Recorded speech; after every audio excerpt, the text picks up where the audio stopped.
AI is the hot topic right now. Some people praise what it can do for humanity, while others predict it spells the end for us all. And of course, there are the complaints of companies using AI as a means to stop paying human employees for their work, or to put it another way, They took our jobs! They took your job! Hey, dig your jab! Dig your jab!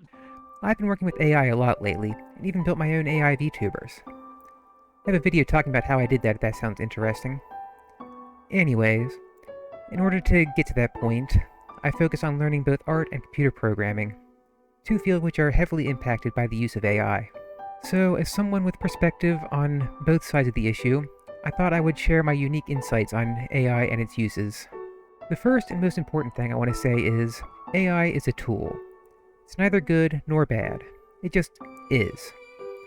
But just like any tool, it can be used to help people or hurt them.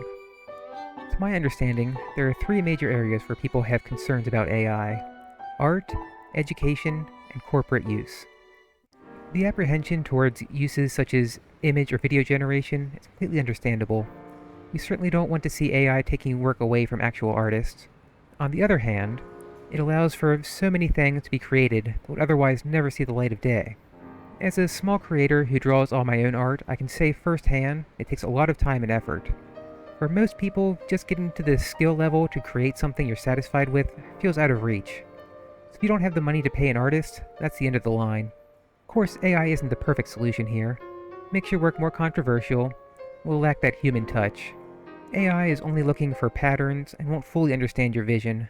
But when the alternative is giving up on your project entirely, it ends up being the more creative option. It all comes down to how the AI is being used. There's a big difference between aiding human creativity by filling in gaps in skill sets versus straight up replacing humans in the process entirely.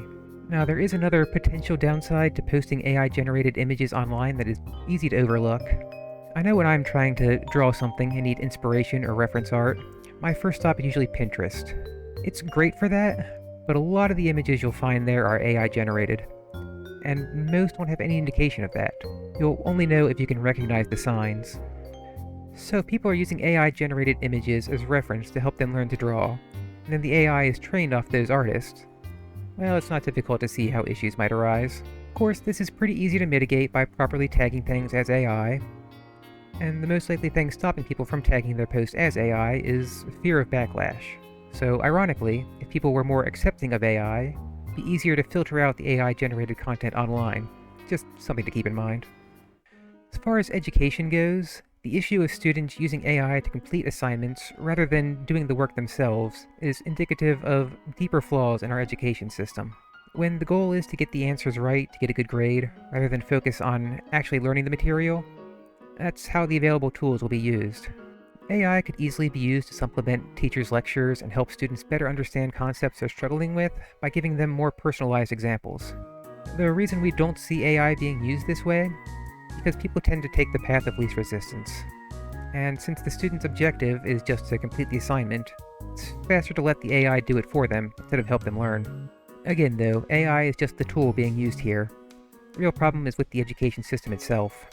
So until that gets fixed, students will continue to use the most convenient method to get good grades, and that will rarely be learning the material. Then there's the most contemptible use for AI: corporations using it to replace human employees. Even here, it could be used to help employees improve working conditions, if it was implemented ethically without being blinded by greed. Now, unfortunately, this won't realistically happen under the current system. Let's take a look at an example of how this could be done anyways. Let's imagine a company has 10 workers doing some task. They each work 40 hours a week and make $20 per hour. That's 400 man-hours of work and $8,000 in wages each week. The actual numbers here don't matter. We'll be simplifying things to make the math easier. The conclusion will be the same regardless. Now let's imagine some new piece of technology is introduced that reduces the total number of man-hours to do the job by half. In our case, the technology we're talking about is AI, but it could be anything. The important part is that it makes the job easier. Now here's where we need to make a couple of assumptions that might sound questionable, but their only purpose is to simplify the math. The first is that the upfront cost of the new technology is negligible over its lifetime. And the second is that the cost to run and maintain it is approximately the same as whatever it's replacing. So now the job only requires 200 man-hours per week, But unless the price of the product is being reduced, the value of the work being done remains at $8,000 per week. And this is where the company has an ethical choice to make. In an ideal scenario, all of the employees would now work 20 hours per week at $40 per hour. This would result in employees who are less stressed and have more time outside of work while maintaining their same salary.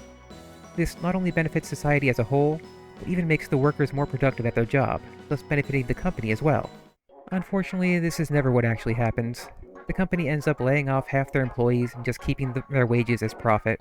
And the employees who remain, and are now effectively doing double the work they were before, get the same or sometimes even less pay.